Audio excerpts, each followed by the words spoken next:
जय श्री कृष्ण। कोई लाख करे चतुराई, करम का लेख मिटे नारे भाई। करम का लेख मिटे नारे भाई। भगवत चिंतन में आप मेरे साथ जुड़े हुए हैं। मैं हूं मुनि शुक्ल। तो क्या बुरे कर्म करने पर ही हम कितनी चतुराई करें उनके लेख नहीं मिटते?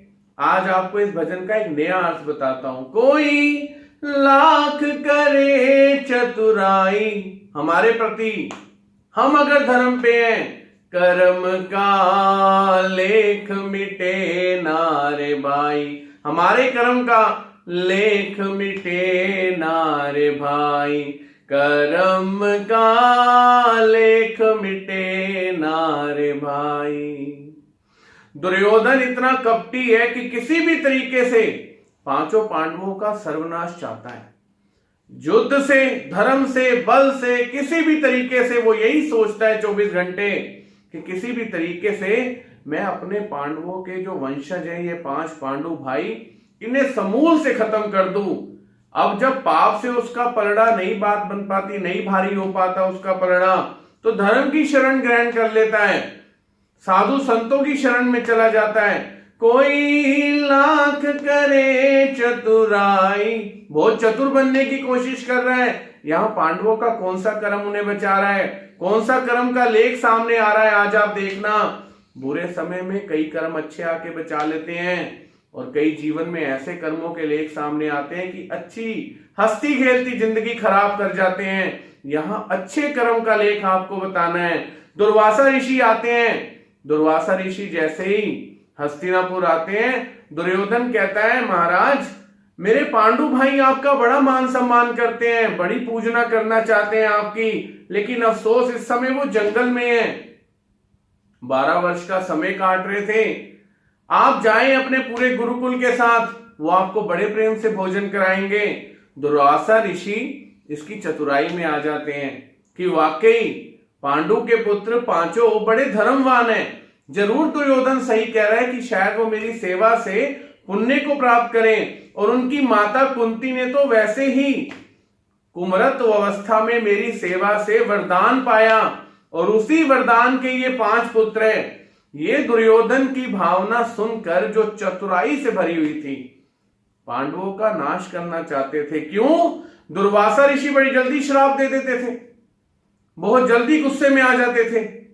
दुर्वासा ऋषि ने कहा, ठीक है दुर्योधन, हम वन में 5 पांडवों को दर्शन देके अपनी सेवा से कृतार्थ करेंगे।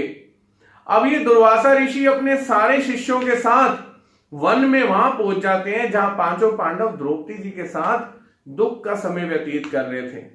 अब लाख करे चतुराई, कर्म का लेख मिटे नारे भाई। चतुराई कर दी है, धार्मिक तरीके से 5 पांडवों का अहित करने की पूरी रचना रच ली है। 5 पांडवों के सामने आके दुर्वासा ऋषि आशीर्वाद देके कहते हैं, हे राजा युधिष्ठिर, हम तुम्हारे यहां भोजन करेंगे, हम स्नान करके आते हैं, भोजन की तैयारी करो। जैसे ही ये बात युधिष्ठिर और 5 पांडव सुनते हैं, परेशान हो जाते हैं। क्यों परेशान हो जाते हैं कि इतने सारे ऋषि अकेले नहीं आए थे, दुर्वासा ऋषि बहुत ऋषि थे, इन्हें भोजन कैसे कराएंगे?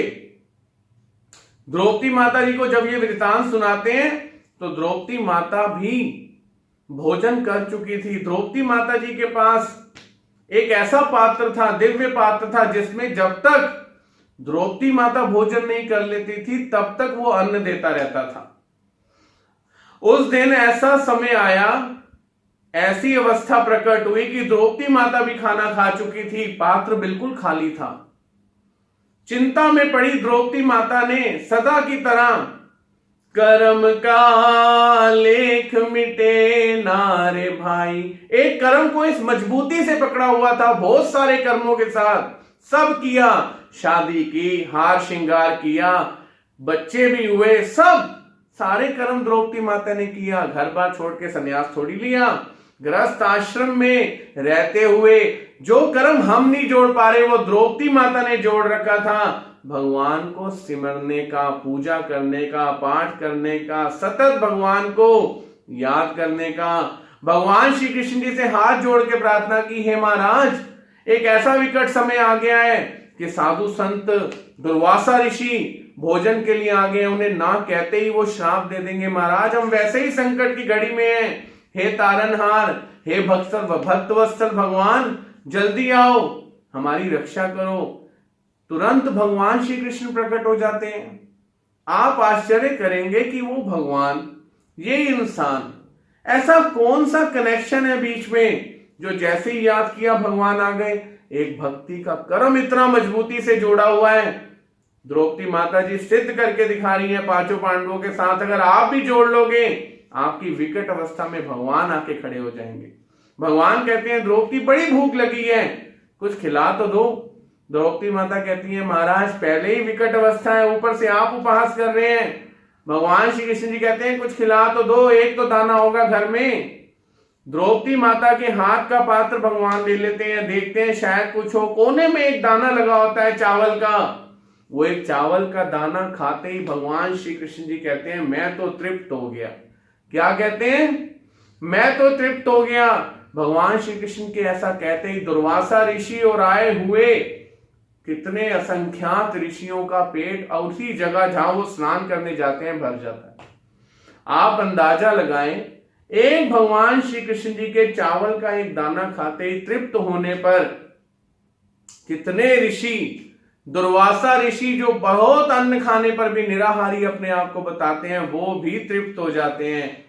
क्यों ना हमारे घर में एक चावल का दाना हो। चावल के दाने तो हमारे घर में बहुत है।